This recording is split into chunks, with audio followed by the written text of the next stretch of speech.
What is up, ladies and gentlemen? Welcome back to FudgeMuppet. My name is Scott, and I'm here with Michael and Drew. And today we are discussing the Orcs and also Malacath and everything about them. But since, if you actually checked out our previous podcast when we did favorite race, Orcs is Drew's favorite race. So I'm going to let him take the reins and start us off on what are Orcs, Drew?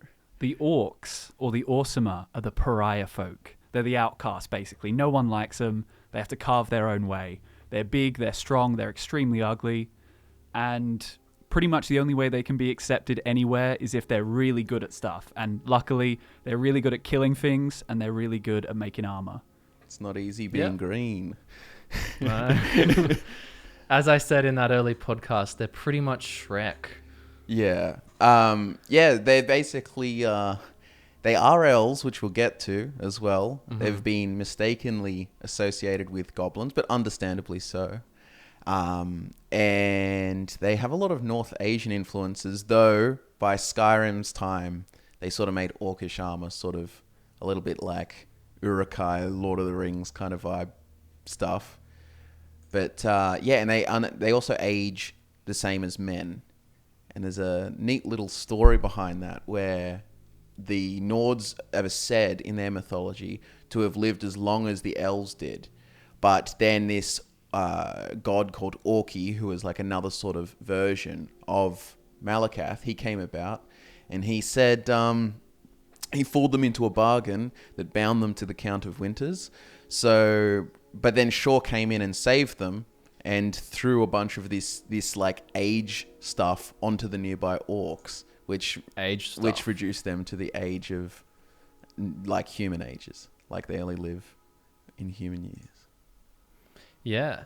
And I guess they're naturally said to be violent. I mean, you can see that through their berserker rage power and also through the fact that throughout history, they're always fighting amongst each other or themselves. They like raiding to, get resources and stuff over farming, even though they've done everything, but like primarily they tended to like raiding a lot.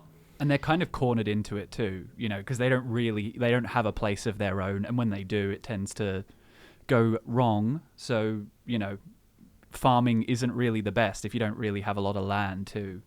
Yeah, I actually like, speaking of farming, I do like this idea of them having these big like woolly centipede things. Yeah, the big herd beast. They're called something. Yeah. It's like Eclitare or something. It's something like that. Hold on. Let me find. It's one of the coolest sounding. The people were dependent on a rare, shaggy, giant centipede herd beast that can only survive at high altitudes. That's a really cool creature. Yeah, I know they call them... I want to find the exact name because they in the Elder Scrolls Online in the Orsinium DLC. Oh, like Echatere, Echatere. They're not so centipede looking though in that one, I think. But it was that's the herd beast they're dependent on. Yeah, I mean, we can use our brain as well to just think of the most awesome woolly centipedes we can. I mean, they still do look kind of cool, like what they were going for, but like there's no like 100 legs. There's just like 6 legs, but they're like these bony spines sort of looking things. So shall we talk a little bit about orc society? Yeah, sure. So I guess the orcs definitely have a very might is right mindset. They have a chieftain system where the chieftain is at the top and he's the biggest and strongest. And to be the chieftain, you have to kill the chieftain. The chieftain is polygamous with a bunch of wives that he's married to. It's not like they just go and shag everyone. They are his wives, right? And then the wives have he has kids with them, and then those kids train amongst each other, hoping to become strong enough to kill the chieftain and become the chieftain. The daughters are also often traded with other tribes and can end up as wives there. And then there's also an interesting system with which a forge... Is it a forge wife? Yeah, the second wife is the forge wife, I'm pretty sure. And the first is the... I can't remember if there first? is an actual special name. I think it's just the first wife. But I just think, because I think it said that multiple of the wives take on different roles, but the second one specifically is responsible. The Forge wife is responsible for teaching all of the smithing techniques and stuff like that. Yeah, it's and there's weird. also the wise woman. Yeah. Isn't that's the mother of the chieftain, Yeah. right? Yes, correct. Yeah, it's weird. They kind of have a very like a tight knit family unit in these strongholds, yet at the same time, it's very much about individual strength.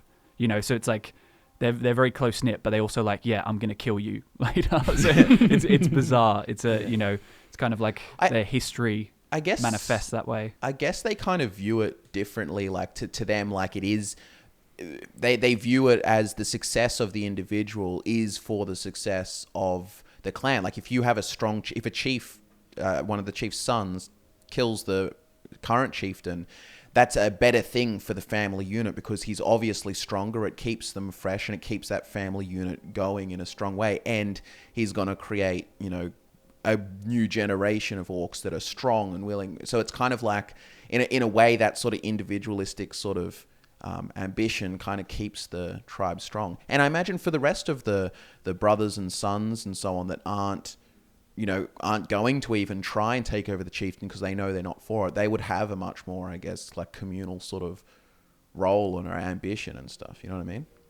And I mean, a lot of them will end up leaving as well and become, the kind of city orcs who go off to do other things because they want to fall in love or live a different lifestyle, which, I mean, we'll talk about the curse of the orcs as outcasts more as we dive deeper into the podcast. But it is interesting that they're doomed if they do, doomed if they don't. Because if they stay with the orcs, they're an outcast to the rest of civilization. And if they go into the cities, they're an outcast to their true, home.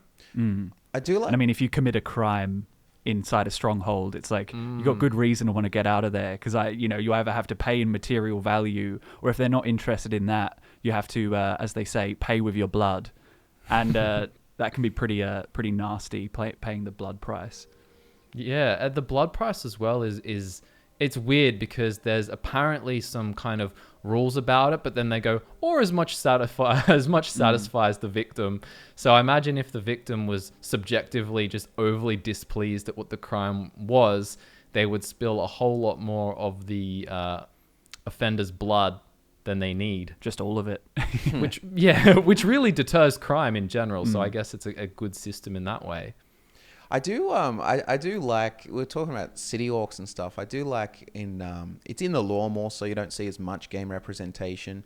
But how orcs were actually prized among the Imperial Legion when the Imperial Legion's spanning as these big heavily armored shock troops, and also valuable smiths in making the armor and stuff. That's one thing I guess we could talk about a little bit is their smithing, and how I think Skyrim did a horrendous job at representing the orcs smithing, because they went for this sort of crude, sort of really ugly kind of, Lord of the Rings kind of just shards of metal kind of vibe. Whereas it does look really cool though. Yeah, but I think Oblivion's and Morrowind's orcish armor, it looks like it's a master craftsman's armor. It's beautiful, it's ornate, but I kind of also like the idea that they're these ugly sort of elves, but they're actually these master craftsmen that make these beautiful suits of armor and stuff. And it's, it's even in their sort of orcish motifs.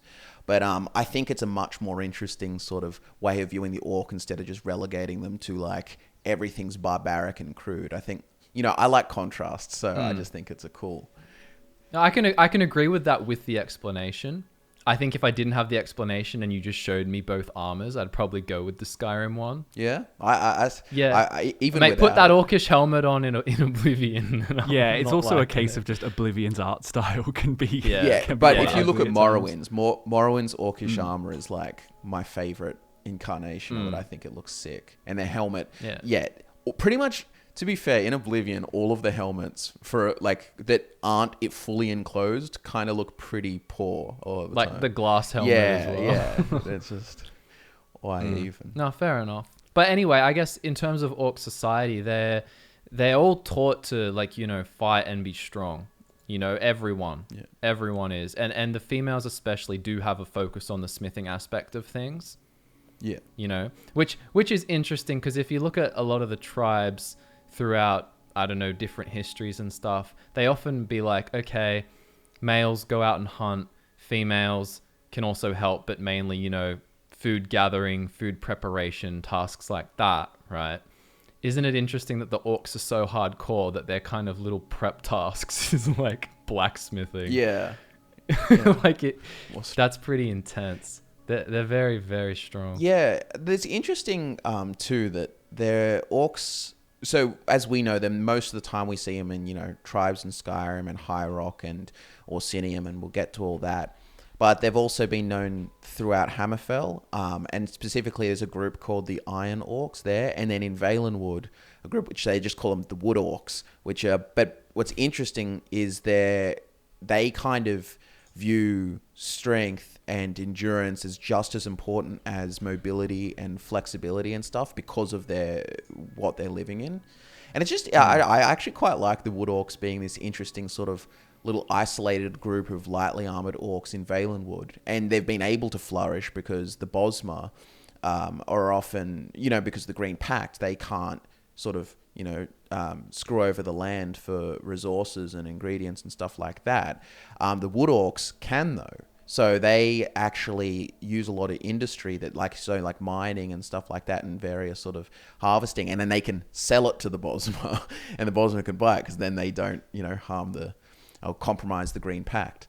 So, and then also by being in Valenwood, the Wood Orcs have got this nice little isolated, like, you know, protection. You know, they've got all of the giant forests and stuff where they can hide away and chill. And I mean, along with other beast-like creatures like Imgur and centaurs and stuff that flourish in Valenwood. But I thought.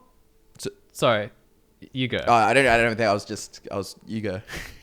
Okay. I was gonna say, while we're talking about orc culture and things like that, and the kind of dynamics of their societies and whatnot, I think even though we usually keep all the questions to the end, I think it could actually be interesting to discuss now the idea that people have of kind of like the inbreeding between orcs from like a evolutionary perspective, because a lot of people have this thought straight away that, okay, they become strong enough to kill their dad, the chieftain, who now has all of these wives, and then people assume that they, you know, take on these wives as their own, and then wouldn't that be bad for the orcs?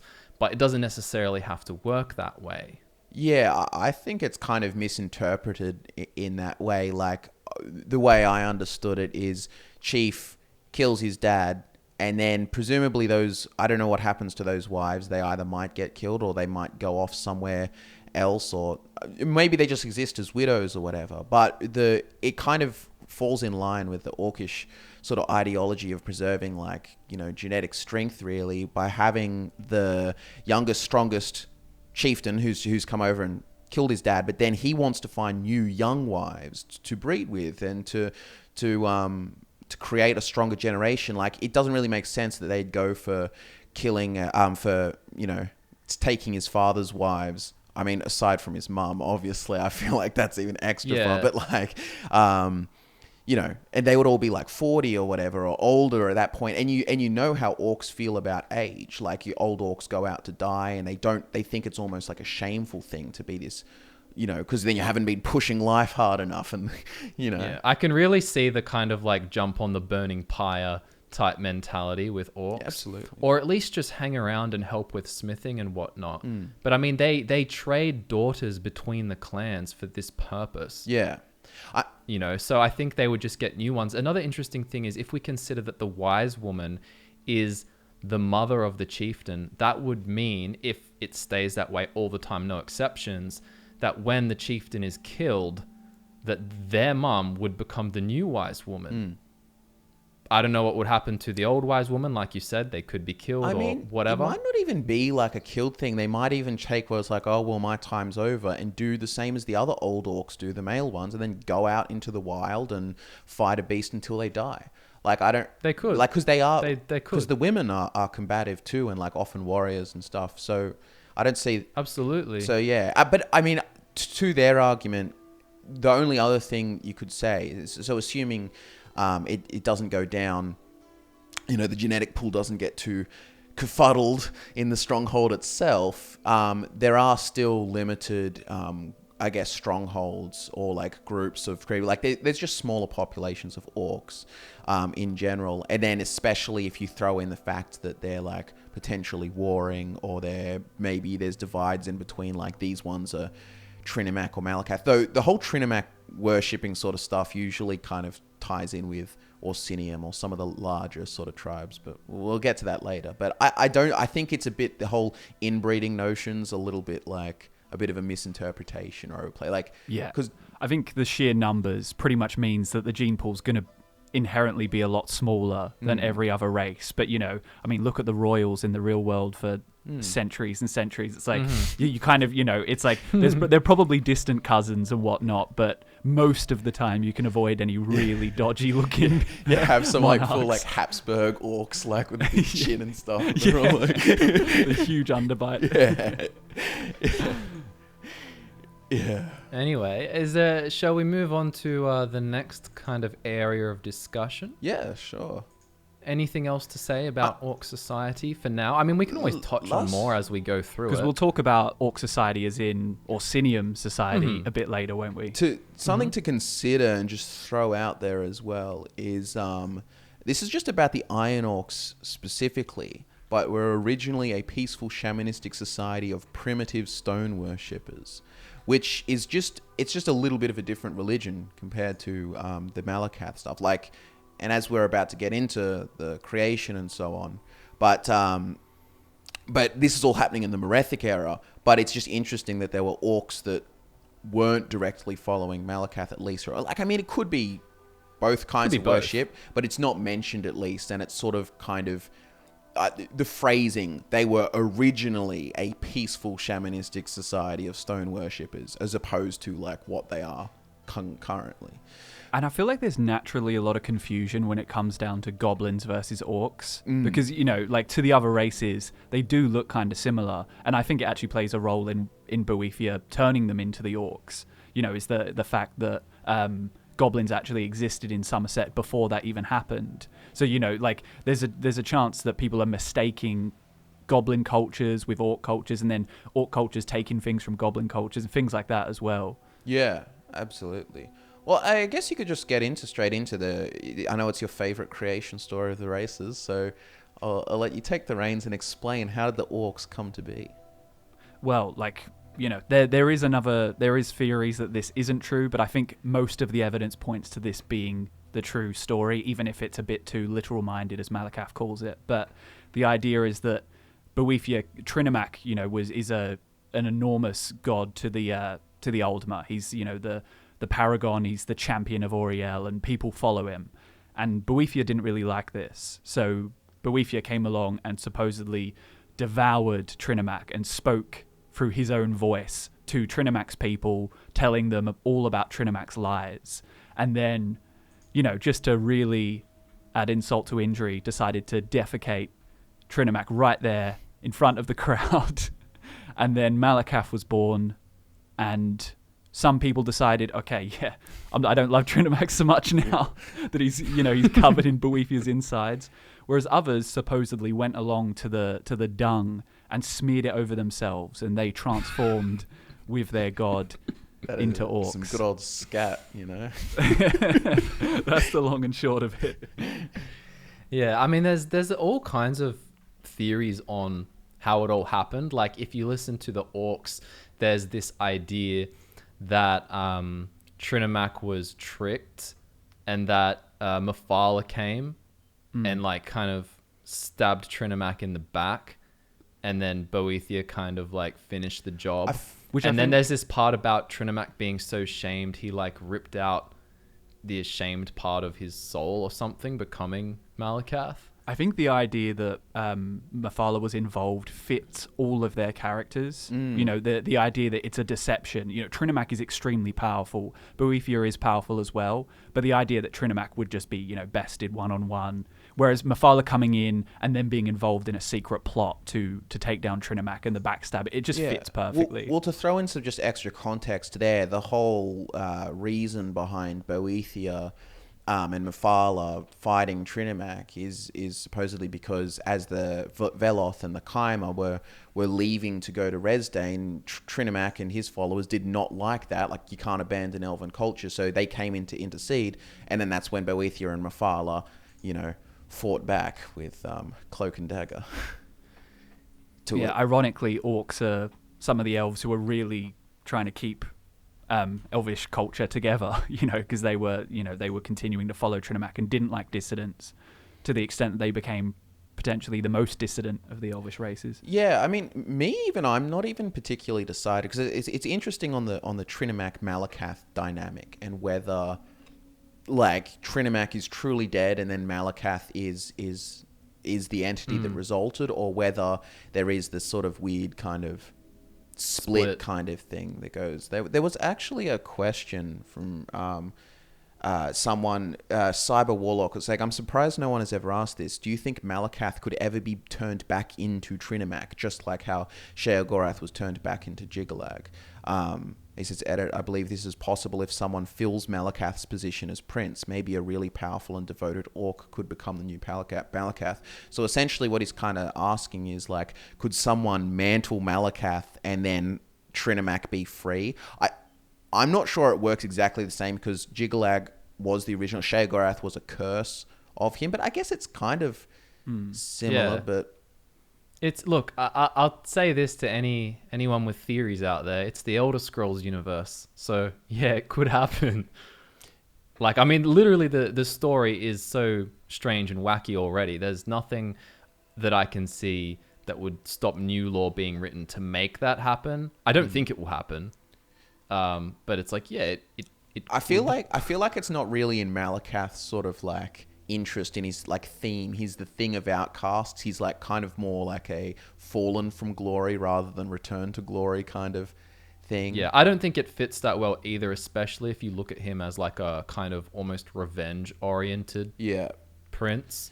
If he's like this seething like I don't think that he really would want to change back. But I wondered that as well. Did Trinimac die? And then of course there's the idea, which I absolutely love, this kind of myth makes reality concept, or like the more worship you get, the more power you get. But if everyone just started worshipping Trinimac, would Trinimac just kind of come to be again? Well, it's the same as I talked about this in the Vivek video, but there's this kind of like, there's kind of like the way the God realm kind of works. It's like this sort of separate existence. There's almost like in the case of Vivek or Almalexia or so on, there's all evidence to sort of support the idea that there is this God Vivek, and then there's this living sort of God Vivek, like the mortal corporeal form kind of thing. In a similar sort of way, in this God realm, like the idea of like a permanent death isn't necessarily true, because they're not living like we are. They're more ideas. It's because it takes it very literally to be like, in the mortal realm, like death, like, here's a person and they die and they fall over and die. Whereas in the realm of gods don't really die unless you erase the idea of them. Like, even that sort of mortal, do you know what I mean? And Trinimac did become way less popular afterwards. Yeah. But there are people that try and like, recognize him and worship him still. And that becomes part of the conflict in various. I think the major thing for me is that with Jiggalag and Sheogorath, they're so fundamentally opposed that's kind of the whole purpose of the curse, is that Sheogorath is the opposite of what Jiggalag represents, whereas I really see Trinimac and Malacath to be one and the same, even though it's a corruption of Trinimac, but it's also an evolution of him. Like, Trinimac is all about strength, honor, and unity, and you can absolutely apply all of those things to Malacath as well. He's very much about unity, even though now it's with his specific in-group. And it's all about strength and honor. That's kind of what orc tribal culture is all about. He's just a really angry Trinimac. Yeah, exactly. Yeah, he's a wronged Trinimac. But so I almost think that there would be no desire for... I feel like Trinimac, in a different way, his sphere is still being upheld by Malacath, whereas that's not really the case with Jiggalag and Sheogorath. And what's interesting there too is like we know the titles of Aedra and Daedra are arbitrary, but if you have Aedra like Trinimac, the Aedra Daedra dynamic, like Malacath's a Daedra. There's sort of an interesting dynamic there because Jiglag and Sheogorath were both Daedra as such, like not.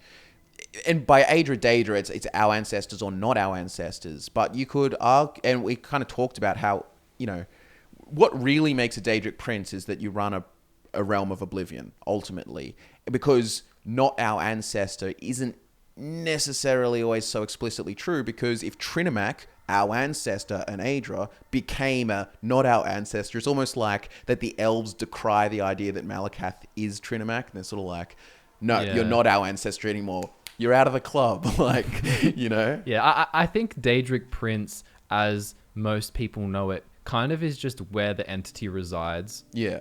Because, I mean, you look at Meridia being a Magna Gi and all this, and then inhabiting a Daedric realm, and then Malacath inhabiting a Daedric realm, the Ash Pit, or supposedly that's where Boethia banished him to. It's kind of where you reside, almost. Yeah, the distinction comes down to one decision, whether to take part or not. So it's they're not really that different. And interestingly, even because the Aedra Daedra dynamic, those two words are like rooted in the elven mythology of it, but technically, like those kinds of things are it's all about perspective. Like if you're an orc, like Malacath is kind of like your ancestor, sort of like they would admit, like in the same way that the Boethia, Azura, and Mephala are sometimes referred to as ancestor spirits to the Dunmer, and it's kind of like perspective. You know what I mean? It's kind of perspective, kind of, or Another thing I can really imagine, because we don't know what forms they take on, but with the whole eating and excreting story, as Malacath says, it's taken too literally. That could be like a really like spiritual, like kind of magical thing that's not anything what we would visualize as being excreted. You know what I mean? Like it could really be this kind of like realmy. I don't know how to describe it, but like in my head, like more colorful scene. I always see eating as kind of it's just a metaphor for corruption in some form or another. So even just looking at the color of the orcs, it's like green. I think of like rotten. It's like the idea is that they're corrupted elves, and I mean obviously, the Elder Scrolls takes a lot of inspiration from Tolkien, and the orcs there. One of the origin stories for them is them being corrupted elves turned into orcs. And one other random thing as well, which I really like, is that the concept of an orc pretty much comes back to Beowulf, and in Beowulf they're specifically like these evil goblins that are specifically condemned by God, and in a way Malacath and the orcs were condemned by a god and came into being that way, which is just a cool random note. Yeah, it's actually interesting how much because Tolkien obviously took huge inspirations from like a lot of the sort of Nordic sagas and stuff like that, and also ancient like Anglo-Saxon kind of mythologies and stuff. And that's by people then sort of like lifting off Tolkien, putting it into D&D, and then from D&D and stuff like kind of getting all that into like what we have Elder Scrolls, because Elder Scrolls started off as a D&D game between Bethesda staff, and then that gets evolved on. But it's actually funny how much how pagan our like fiction is, and like how rooted it's like belief becomes reality, because that was his whole idea. I'm pretty sure Tolkien said, I'm getting way off topics, I'll end it here, but, his whole idea was to create an Anglo-Saxon mythology because it was kind of absent from England. Yeah. And it pretty much has become it in the form of fantasy. Yeah. But, the orcs come back to that. I was going to say as well, like just to kind of quote from Varieties of Faith, another belief with orcs, venerating Trinimac and stuff like that is they believe that when he was corrupted by his passage through Boethia, he actually absorbed some of Boethia's strength and passed it on to his followers, and this way some of the orcs see themselves as like improved elves. They have lots of copes. Yeah, it's convenient. Well, I mean, they are still, at least in terms of like musculature and like physical imposingness, they are the strongest. Like high elves might be taller, but they're described as like lithe and sort of skinny. Whereas whereas in the orcs are nearly as tall, but they're buff as. Yeah, but then they also don't have the same magical prowess nor the lifespan or like I think Yeah. if I had to like objectively rate But their maybe biology, their point of view and their culture and I mean it like conveniently their culture, but they're actually die early. anti-lifespan. Like they think Yeah. you know, fresh ideas coming through, whereas all these high elves get so entrenched in their ancient sort of they're too incapable of getting outside of their own. They're not open-minded enough. They can't get outside their own dogma. Yeah, as Drew said to me the other day, the candle that burns twice as bright burns half as long.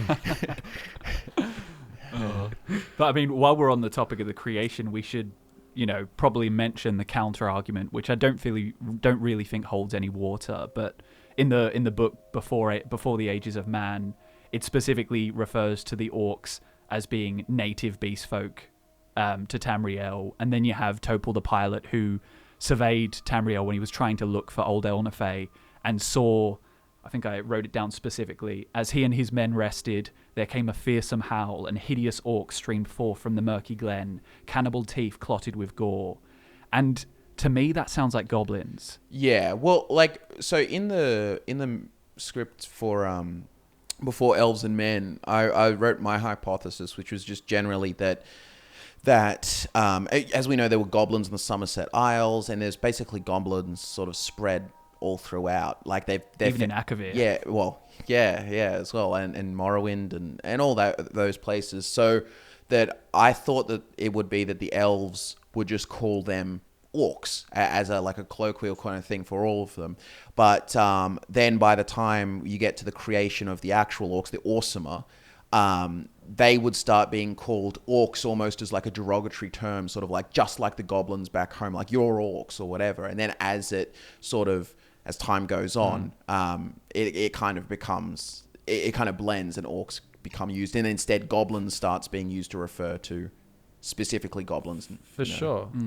And if I was Boethia and I was going to corrupt, you know, some followers and change them and give them this kind of outcast curse, I would make them look like what their base race, I guess, what the Oldma find as outcasts and as disgusting. Well, yeah, I think they even enslaved them. Yeah, they enslaved them. Yeah, a lot of societies have. Yeah. They've often used them as cannon fodder and things like that. So I think definitely Boethia could have looked at goblins and been like, yeah, I'm going to make you look like a half elf, half goblin. The other note there is that there's evidence in the games and so on about the goblins of the first era, and then probably the Merethic era before that, were much larger than the ones you have today. So that also back then, when you have those first era goblins, they might be like similar size to like the Orsima at that time. So calling them all orcs even makes more sense. But perhaps as they got smaller, the goblins I'm talking about, they became referred to as goblins. And for sure. And with their teeth clotted with gore, they will eat any meat, whereas there's no evidence the orcs would ever do that. So it's like it's pretty clear that it can just be a large group of goblins. And they were big. Like Hunding got killed by a giant goblin. But what's interesting too is that, and a lot of people make this connection, and that's sort of why they kind of imply a common genetic root, is they all worship Malacath in some form. It's like or Mulak or Morlock or the blue god or whatever. They've all idealized this sort of same entity. And, Malacath himself is like, patriot of ogres and goblins and all goblin kin, as well as obviously orcs. But I have a feeling that, and I guess this is a nice segue into Orsinium and so on, but I have a feel like the cultural unity of them might actually be an Orsinium thing. Because so Orsinium, when you have the Regada come in, all of the Yakutans, they come into Hammerfell, they basically just massacring everything and making their new home. There were plenty of orcs out in Hammerfell. And as you can imagine, like orcs kind might have been spread from Valenwood, where they currently are, all up through Hammerfell, up through, and probably a little bit to Cyrodiil, all up into High Rock. But as the Regada came across, massacred them, isolates the Valenwood orcs. But then you've got a lot of orcs that have nowhere to go, so they end up fleeing north. And that's kind of where Torog Groigron brings together all of these basically orc and goblin kind refugees and brings them into Orsinium, which is this one city. And then that's where you could have started having them all kind of unified in kind of cultural and religious beliefs around Malacath or whatever. Oh, absolutely. I mean, the thing is, like, you can see why people associate with them, like orcs with them. They have so much in common. They're green. They used to be bigger, like you said. They have pointed ears. They worship Malacath. They all have this same patron god, basically. They're all outcasts. And I know lots of things do, but in addition to all of this, clan-based system, might is right kind of mentality, a war chief or chieftain who runs the joint, and then like a wise woman, they have shamans who are kind of like the religious and spiritual leaders. But whatever their religions were in the past may not, like you were saying, have been anything to do with Malacath. This could have been a religious following that was developed through association with the orcs. Yeah, absolutely. Yeah, I see where people come from with all of the orc similarity, and I think if you're being really honest, that orcs perhaps in Daggerfall and Arena, they were just goblins. Yeah, they were just like a standard sort of enemy type like goblins until they like, oh, let's actually make them something interesting and so on for Morrowind. There's that Skyrim quest as well, Discerning the Transmundane, right, where you have to collect the blood of all the elven races, and the orcs are among the elven races in that quest as well, which... Yeah, that's kind of like a case closed there. But like I was saying, it doesn't have to be a fact that, like, are they an elf or are they a goblin? It's like, yeah, they're an elf, but Boethia could... Like, I was kind of saying this before off camera. You could make a man, and then, I don't know, say you're a god, so you're Boethia, you can do anything. I'm going to mix man with, I don't know, a spider. And it's like, is he a man or is he a spider? It's like, he's a man still, but he has all these spider-like features. And that's... So they were elves, but then you can throw goblin features on them because you know they're these outcast things. It doesn't mean that they've got goblin-kin blood. They might, but it doesn't necessarily mean that. You know what I mean? And that's specifically what Daedric princes do, because they can't, necessarily, like Azura does it, but like actually create. But a lot of the times what they'll do is just take something that's already existing and transform it. Like you got Molag Bal creating the Daedric Titans from a dragon, for example. Yeah. They take things that already exist and mash them together or create something else from it. But that just like artists, as you told me yesterday, Scott, yeah, well, that synthetic imagination. Well, that power is pretty broad in like literally anything that exists in reality. They can do it. So like an artist or something, that it's the idea that there's no such thing as an original idea. But I guess the difference would be in actual creation, like the Aedra would be an original idea, like conceptualizing time from literally the void, nothing, like those kinds of things. So the Daedra's powers of creation in that regard are pretty as unlimited as you can tangibly kind of understand, really. Yeah, for sure. But I mean, you've got to be pretty unimaginative to create the orcs based on how similar they look to goblins. Yeah, well, I mean, all Azura did was look, it's like, here's a grey volcano with red eyes. Let's just give that color scheme to the elves, you know. It's like a spore creation menu. They just clicked on the volcano and then clicked on the race. Yeah.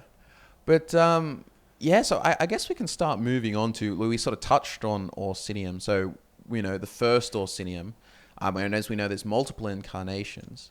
But does anyone want to take over on Orsinium here? So we know it's established and why it was established. Yeah, well, I guess it's something the orcs have needed for such a long time. It's just a location. They exist, but they're pariahs. Ever since their creation, they've been outcasts. So the idea that Torag had to bring people together is, in a way, we'll get onto it, but it's like, it's funny because it's almost doomed to fail, because for them to remain the pariah folk, it always just needs to be torn down at some point, which does just continue to happen to them. But for sure. And I guess that's a topic that will get blended in as we speak about Orsinium, this kind of why the orcs always lose kind of topic. But I mean, you look at what happened with the first Orsinium, I believe they were raiding the Bjolse River. Yeah. Mm-hmm. And I mean, if you're situated between two, we'll call them superpowers, at least compared to other orcs and their civilization they were trying to build. If you keep raiding and you annoy High Rock and Hammerfell, they team up against a common enemy, you're going to have a bad time. And then you had the Siege of Orsinium, which you got to give the Orcs credit for. I believe it lasted 30 years. Yeah. And you even had like the Yakuten Order of Diagna and Garden Shinji involved in that as well. So it's not like you're just fighting like chumps. You're fighting like the best of the best warriors. Mm. And then, you know, obviously as Bretons and Redguards do is they turn on each other too. So Yeah. it doesn't help.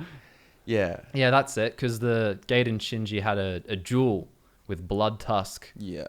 over what was it? Just over Orsinium's fate, and then the King of High Rock just had them all. Yeah. Because Had them all killed and invaded Hammerfell. I don't know how to pronounce Yeah. his name. You can I say said Joyle, Joyla, or we actually used a French to English translation before the podcast, and it was like, oh my gosh, I actually forget. Anyway. I think it was It could have just been a Joie- typo no, for no. all we know. You know? like but whatever, King Joyla, I think he was Joie or something. Anyway, that king was making a play for some Hammerfell territory, I'm pretty sure, and that's when Michaela Leckie, the Ansar warrior, stops them. But regardless, so the Siege of Orsinium is successful, ultimately, but it wouldn't be recreated for another while until you get King Kurog. So this is all fits in with this is in the second era, so it's actually quite a bit later. And you have this is the Orsinium DLC for ESO. Basically, is set in the Orsinium that's been recently created. That King Kurog basically made a deal with King Emmerich to fight King Rancer of Shornhelm, which is another High Rock sort of city-state. And if King Kurog came in and helped, then he'd be part of the Daggerfall Covenant and be allowed to have Orsinium and have it as this sort of secure territory. But what's interesting is this is when you start getting into the idea of there's multiple cults. There's the Malacath cults and the Trinomac cults of orcs, and you have this divide, and they often talk about ideas of how Malacath is holding the orcs back, like, and in a real literal sense, like you can think about it that he is by, like, you know, be these tribes don't, like, you know, the sort of outcast kind of themes and so on kind of keeps them as these outcasts and so on, whereas Orsinium would be like a higher society, like the grandeur of the orcs, and that it's sort of intertwined with Trinomac a bit more so, you know what I mean? Exactly, like going back to what we said, talking about the creation, Trinomac didn't like the dissidents. He wanted to keep people united, and that's kind of exactly what Orsinium stands for. You can see why they'd neglect Malacath and prop up Trinomac, even though they're very much the same entity. You know, it's the different aspects of them. Yeah. Yeah, and I think the other thing that the orcs kind of did wrong, which doomed them to failure, like when all the different Oldma migrated to different places, you know, some went to Cyrodiil, there's the Aelids, you know, they went to Resdane, became the Chimera, and then the Dark Elves, and so on and so forth. The orcs went everywhere. So they split everywhere, and then as you do when you split into different groups over a really long time, you develop a bunch of different cultures, which they kind of have the overarching themes of the chieftains and stuff like that. But in terms of things like worship and, like, as we're talking about with Trinomac versus Malacath, you get a lot of different ideas. So when you bring them all together, things aren't always exactly kumbaya. Absolutely. But King Kurog's Orsinium too, like, that's kind of exactly what you're just talking about.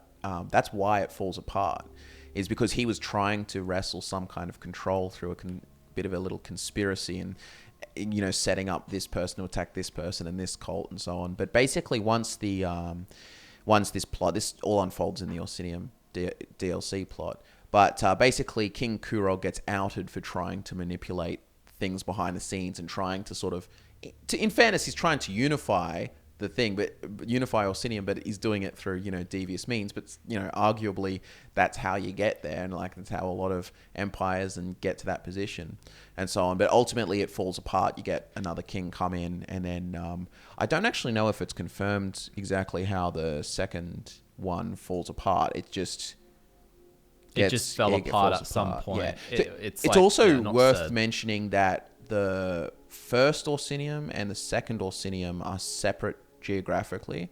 They're, like, in different places. So that second Orsinium was a freshly built place. Then you get to the third era and you have Nova Orsinium, which I'm assuming just means new Orsinium or something, right?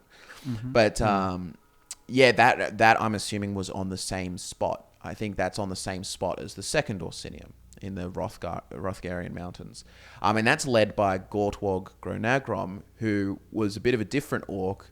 He was quite politically savvy, but also, if memory serves me right, he's a Trinimac worshipper, and once again brings those ideas of Trinimac to the forefront of the Orcish culture.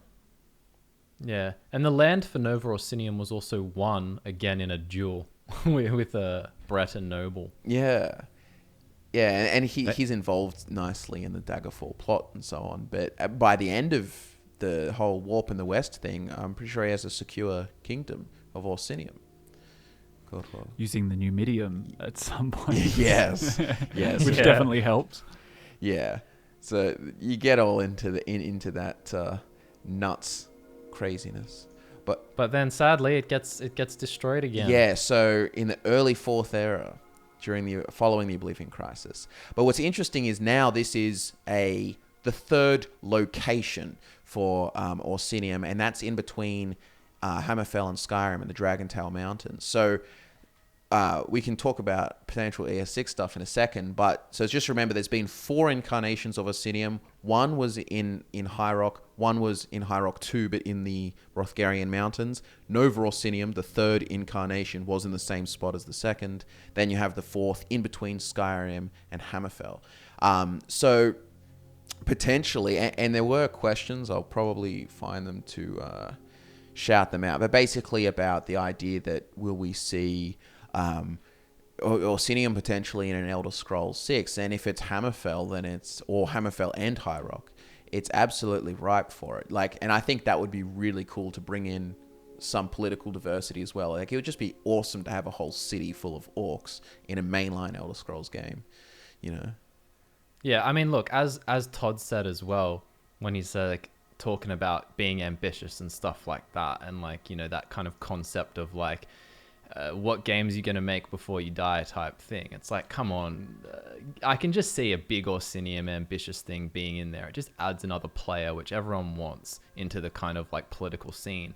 And especially if they're going to double down, I mean, I really hope so, on role playing and choice and stuff like that. It'd be really cool if you could kind of decide the fate of Orsinium or ally them with different factions and things like that. Yeah, absolutely. Taking part in a siege of Orsinium would be pretty epic. If that's one of the ways you could side or something. As long as it doesn't take 30 years. No. Or maybe it's ongoing. Maybe it starts by the time Elder Scrolls 6. That's maybe true. There's this ongoing siege and you can either break it or make it, Turns out it's the PvP zone. Elder Scrolls 6 multiplayer.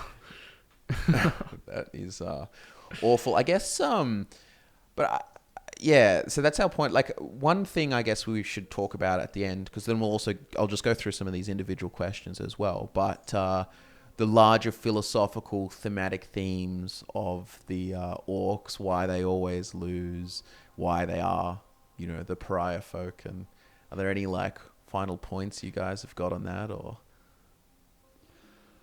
culturally, they're always going to lose. It's it's at the very core of who they are. It's partially because of how staunchly individualistic they can be as well, and in terms of individual strength. And talking about Kurog trying to unite Orsinium, unless you can really convince everyone to kind of follow specifically old Trinimac and neglect Malacath, it's hard to tell a war chief what to do. He's spent his whole life, he's worked his way up, he's killed the war chief, he's now in charge, he's not taking orders from anyone.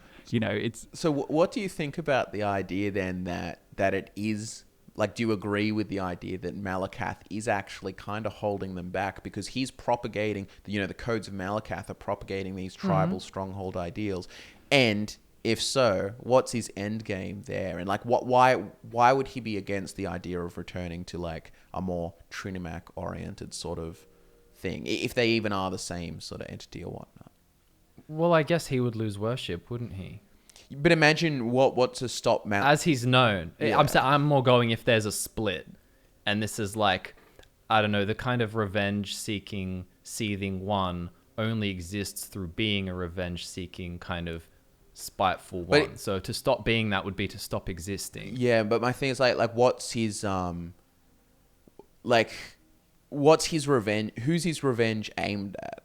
Like, it's not against himself, right? I almost don't know if it's revenge in some ways. It's like I could be being a bit cruel to him here because I love him as a god, but he's almost like that dad who lives vicariously through his son and is like really like you're gonna play football and you're gonna be the best. It's like he's lost basically everything except for those people who have staunchly followed him through all of this crap, quite literally, and. In a way, he's probably blinded by the fact he doesn't want to lose them. He doesn't want to lose his followers, and he's a father figure who can be a bit overbearing. Yeah, no, I agree with that. Like he's sort of just like resigned to his lot in life, and he's like, this is my little domain.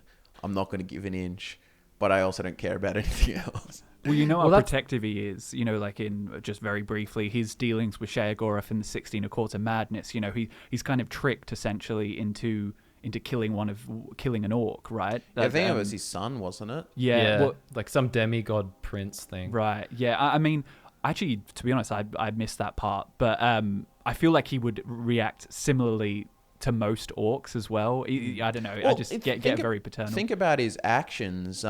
He in Oblivion, he seeks to get all these ogres released from slavery and so on. So like whoever he sort of brings under his wing as outcasts or whatnot, he sort of serves their interests as well. Like he is that sort of protective father figure. And even by, with the whole thing with Yamars and stuff in Skyrim, being a chief who's a bit of a fake and a liar, he's kind of got the best interests of the whole stronghold in mind there to get rid of him or have him, so he's also like, it's like a strict but loving father that's also stern and strict, you know what I mean? And he wants his you go, Michael. I was going to say, you could almost say that perhaps he's a little bit insecure about Boethia defeating him. So he doesn't really care about them growing into a successful civilization. He just wants the bragging rights of being like, we're the strongest. Like we may not be the most advanced or have the biggest territories or the biggest armies, but I'm the strongest. They're the strongest. Like we win fights. I'll never lose a fight again. Well, and imagine, Malacath dwelling in his ash pit of, ash and choking air, and it's horrible there. But then when you get to the Ashen Forge at the heart of it, it's like the perfect orcish stronghold. So he wants orcs to want to go there. He wants to, enjoy eternity with them in his realm. Whereas if Orsinium is really successful, like this is a stretch. But if the orcs kind of get back to Trinomac worship, get back to Aedra worship, and kind of unite and become a people almost more like the elves they were before they were transformed, that aspect of Trinomac, even though earlier I said they're kind of one and the same, that part of this entity kind of dies off, That's how I see the Ash Pit, It's just a perfect stronghold. Yeah. I mean, someone, Kelly Caroon, I'll just sort of paraphrase because it's a big question, but it was basically asking a similar thing, and like, would Trinomac actually be the better deity to follow for the orcs? But I feel like if it's kind of all about the cultural perspective, like, they don't see the building of civilization or Orsinium as greatness. They perhaps, way more individualistic, but not in just the only me matters, but even like the strength of smaller tribes. Like it's kind of like a real, like the clan matters. Yeah, and the kind of thing that all that matters. It's like if there was an orc and a king of some kingdom or something, but if they met in the battlefield, it's all about the physical prowess, who's the stronger. Like your kingdom doesn't matter at that point. I mean, unless you've got thousands of soldiers behind you that are protecting you, maybe. But but like on the 1-to-1, it's kind of a bit more emphasis on the sort of individual, sort of man-to-man kind of strength versus this idea of, you have your big precious castles and all this kind of stuff, but you're not actually got that real sort of survival strength kind of thing. No wonder they were tempted into like duels and stuff. Although, I mean, it did work for them when they dueled and won successfully to win land. I mean, what Breton with all their civilization and armies and stuff would agree to give over land for having a duel with one orc? I know the Bretons are really into like that kind of stuff too, but not in the same way. Like your chances are not necessarily good or stacked in your favor. It's not something you'd probably want to take the bet on. But I guess ego and things like that make you do things. Yeah. And thinking of Jules, Grey Prince, remember in Oblivion, the best fighter? It was an orc. What was the deal of him with his vampirism? Oh, it was kind of like a his half. father was a vampire. Yeah, he inherited it, right? Yeah, but he's Yeah, not. strange. But he wasn't damaged by the sun. Really, I think I don't know how it worked, but he was just a pale orc with, I think, reddish eyes. But red eyes are an orc trait, at least of Skyrim. You can have red, yellow, or blue eyes. So, you know. But yeah, we were sort of. I'm just going to shout at the people. Gore, Illa. We answered the sort of generally the potential sort of possible paths for orc friends in post Skyrim Tamriel. And yeah, I think they could have a thriving Orsinium. Could be a one that ends in the storyline. Like I feel like it could be explored in Hammerfell, like we said, like an Elder Scrolls 6. But I feel like orcs are kind of doomed. But they don't see it as doomed. But they're going to keep on living how they've lived for the last 4,000 years, or plus. Yeah, I mean, look, this is the whole point of a curse anyway. It's not too interesting. I mean, breaking a curse is also cool, but the idea of a curse is that you can't defeat it. Like, you know what I mean? That it keeps on kind of screwing you over. Yeah. And in a way, it'd be like the Kaimer coming back. Yeah. Yeah, exactly. Some people are just asking about, actually I'll find the person, but about Volendrung. It was McGoldenblade. Why does Malacath have Volendrung in the first place? Isn't it a Dwemer artifact? How did it come into his possession? But with Daedric artifacts, they're kind of just like claimed a lot of the time. Like I'm pretty sure there's other examples of artifacts that they're not always made by the Daedra themselves. In the simple way too, you can think about things like even the Spear of Bitter Mercy being a spear that's claimed by Sheogorath, Mehrunes Dagon, and Hircine, like 3 people that have different associations with it.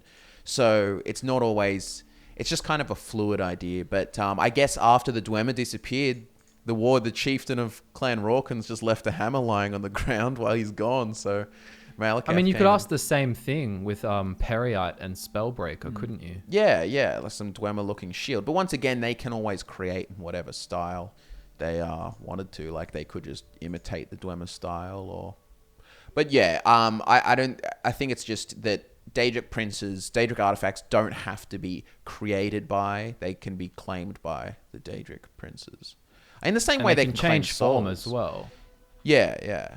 But in the same way they can claim souls, why couldn't they sort of claim a mortal power, magical artifact? You know what I mean?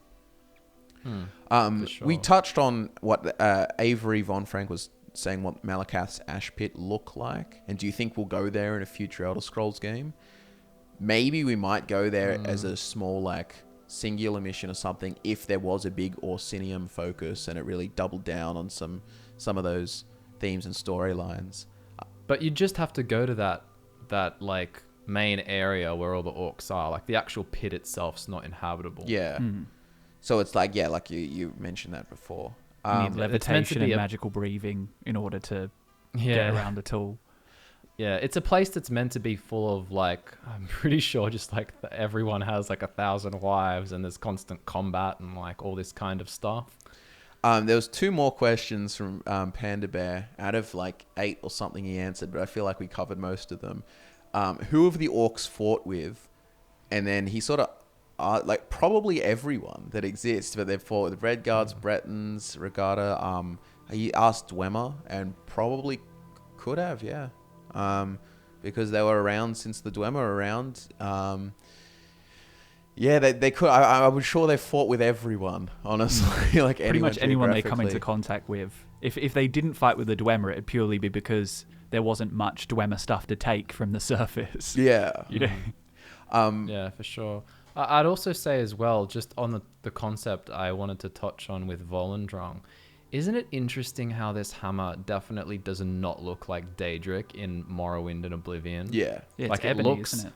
It kind of just looks unique. I don't know how to say it. It kind of looks like it could be dwarven, not like the metal. It just looks more like you can imagine a Dwemer creating it. but then it seems like Malacath has really corrupted it by the time of Skyrim. It's like got this pulsate, like red eye, and it's all like spiky, and like it looks more like the Mace of Molag Bal, for example, than it did before. It looks like it's designed to fit on the back of Skyrim Orcish armor. Yeah, a bit. Because I mean, a lot of these things too, they'll like, it's each game's art style interpretation, like, Like Which that's the thing about artifacts, is they can just transform. You don't really need to explain it. Yeah. And, Which is convenient. different generations of armor, you can use any material to make it in different styles. I think we've just about done it, covered everything, unless you guys had anything else. But there is one more question, which I think is a nice finishing point from Panda Bear, that was saying, do you consider Malacath the weakest Daedric prince? Like, all things considered, him being pariah folk. Because, I mean, personally, I can't see him really, I don't know if he's the weakest, but any sort of big, like, vie for power or anything, if you know what I mean, because he's sort of relegated himself to, this is my domain and that's all I care about. The orcs, the ogres, goblins, outcasts, that kind of thing. It's hard to say, isn't it? Because being derived from Trinomac almost implies a high level of power, even if you don't exert it. But, again, and this isn't the answer anyone wants, but power is often derived from worship as well. So who's the most powerful can be contextual. But I would say he's definitely, if I had to not include that, as one of the weaker ones. Like they do say, though, in one of the books, Periite is the weakest. I think that's said. It is said, but yeah. But for some reason in my head canon, I can actually, like, just using the logic of all the other knowledge, I can imagine Periite as having more power than Malacath, just not having examples in history where it's exerted so that people can go, wow, powerful. The thing too is, it's like power's kind of like, it's like relative to what it's used for, like the goal for. Like you could have like lots of power, but you might be like time or some sort of like big force, but you're not actively, like, how like power's like in you would have thought about and how useful it is to someone. Like, what can you do with that power? If you encompass a big thing in your sphere, but you can't actually really do anything with it, like, you know what I mean? And that's kind of part of the discussion. Because interestingly, outside of just ogres, orcs, and stuff like that, Malacath is cited in Reachman worship for like outcast elements and stuff like that. So he kind of does embody outcasts outside of just orcs and just specifically like goblinkin kind of folk. Like, so really anytime there's someone that's going away from the status quo, they can be like an outcast sort of invoking his sphere, you know what I mean? Yeah, I think rather than him necessarily being weaker, it's more just the fact that all the other princes look down on him. They just don't like him. True, yeah. As opposed to specifically him being separate because he's, physically or in terms of power below them. It's more just they don't like him. For sure. And I mean, if you think about, like you were kind of getting at anyway, with power and what it's used for, if he's using all of his power to be the outcast god and to keep the orcs as outcasts, he's doing a good job, isn't he? Yeah. I mean, like, if that's what he wants to use his power for, it's not like every Daedric prince is like Mehrunes Dagon and they have to come stomping through the Imperial City, squishing guards beneath their toes, Yeah. Yeah, he's spiteful. He doesn't. I feel like he doesn't even want to prove himself to the other Daedra a lot of the time. Yeah. Yeah. He's just the too cool for school, kid in the class. Mm-hmm. But yeah, I think that touches pretty much everything on orcs. I think. Yeah. I think so. I think it does. Well, thank you everyone for watching. Social media links are in the description below. Let us know what podcast topics you want to see next, and we look forward to nerding out with you all again very soon.